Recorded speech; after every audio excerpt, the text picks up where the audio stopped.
Hi friends, எல்லாரும் எப்படி இருக்கீங்க? நல்லா இருக்கீங்களா? எனக்கு தேங்காய் பாலும் குங்குமப்பூ வச்சு கொழுக்கட்டை பண்ண போகிறாங்க. கொழுக்கட்டை எப்படி பண்ணுறதுன்னு பார்க்கலாம். 2 டம்ளர் மாவுக்கு 4 டம்ளர் தண்ணி வச்சுருக்கேன். நல்லா உப்பும் சீனியும் போட்டு நல்லா மிக்ஸ் பண்ணிவிட்டு மாவும் போட்டு நல்லா வேக வச்சு எடுத்துக்கோங்க. லாஸ்ட்டில் கொஞ்சம் தேங்காய் பூ போட்டு கிண்டி இறக்கிடணுங்க. தேங்காய் பால் எடுத்துக்கலாம். ஒரு தேங்காயில் பாதி எடுத்து பால் எடுத்து வச்சுருக்கேன். திக்காக எடுத்து வச்சுக்கோங்க. இதை லாஸ்ட்டில் நம்ம ஆட் பண்ணணும். மாவு நல்லா அரிச்சு உருண்டை பிடிச்சி எடுத்துக்கலாம். நமக்கு எந்த சைஸில் தேவையோ அந்த சைஸில் எடுத்துக்கலாம்.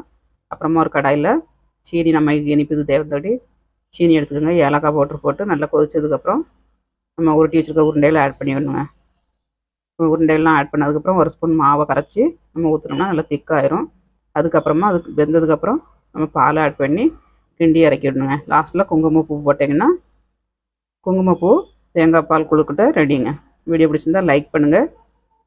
சூப்பராகிட்டு குங்குமப்பூ தேங்காய் பால் கொழுக்கட்டை ரெடிங்க.